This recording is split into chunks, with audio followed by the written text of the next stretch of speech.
مسلم سائنسدانوں کا جو حشر ہمارے مسلمانوں کے ہاتھوں ہوا عوام کو تو نہیں بتایا جاتا، بلکہ بڑے فخر سے کہا جاتا ہے کہ وہ ہمارے مسلم سائنسدان تھے۔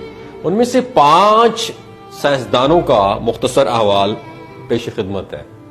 یعقوب الکندی فلسفے، طبیعیات، ریاضی، طب، موسیقی، کیمیا اور فلکیات کا ماہر تھا۔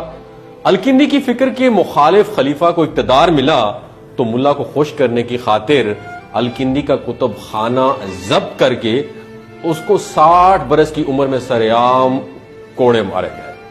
ہر کوڑے پر الکندی تکلیف سے چیخ مارتا تھا اور تماشبین عوام کہکا لگاتے تھے۔ ابن رشد یورپ کی نشاط ثانیہ میں کلیدی کردار ادا کرنے والے اندلس کے مشہور عالم ابن رشد کو بے دین قرار دے کر اس کی کتابیں نظر آتش کر دی گئیں۔ ایک روایت کے مطابق اسے جامع مسجد کے ستون سے باندھا گیا اور نمازیوں نے اس کے منہ پر تھوکا۔ اس عظیم عالم نے اپنی زندگی کے آخری ایام ذلت اور گمنامی کی حالت میں بسر کیے۔ ابن سینا کے بارے میں تو آپ جانتے ہوں گے، جدید طب کے بانی ابن سینا کو بھی گمراہی کا مرتکب اور مرتد قرار دیا گیا۔ مختلف مسلم حکمران اس کے تعاقب میں رہے اور جان بچا کر وہ غریب چھپتا پھرتا رہا۔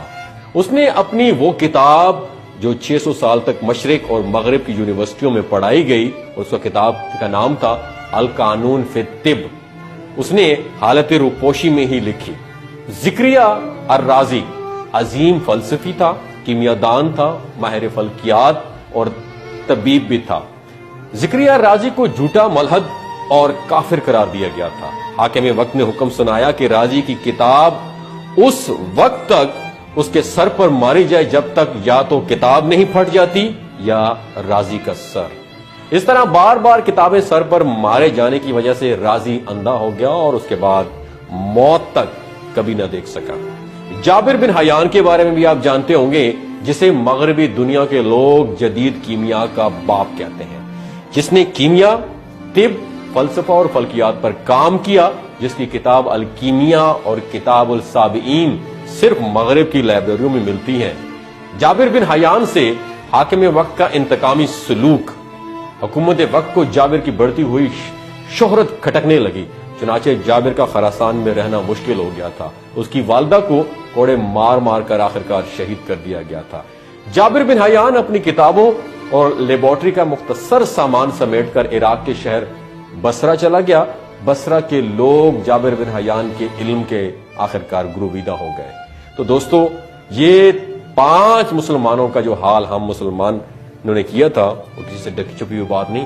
اللہ تعالی ہمیں اپنے محسنوں کی قدر کرنے کی توفیق عطا فرمائے۔ اپنا اور اپنے ساتھ جڑے رشتوں کا خیال رکھیے گا۔ اور آخر میں بتانا چاہتا ہوں کہ ہم نے ڈاکٹر عبدالقدیر کے ساتھ کیا کیا آپ بخوبی جانتے ہیں۔ نہیں جانتے تو تھوڑا سا یوٹیوب کھول کے دیکھیے گا، تھوڑا گوگل کو سرچ کر کے دیکھیے گا، آپ کو لگ جائے گا پتا کہ ہم لوگ کتنے قدردان ہیں۔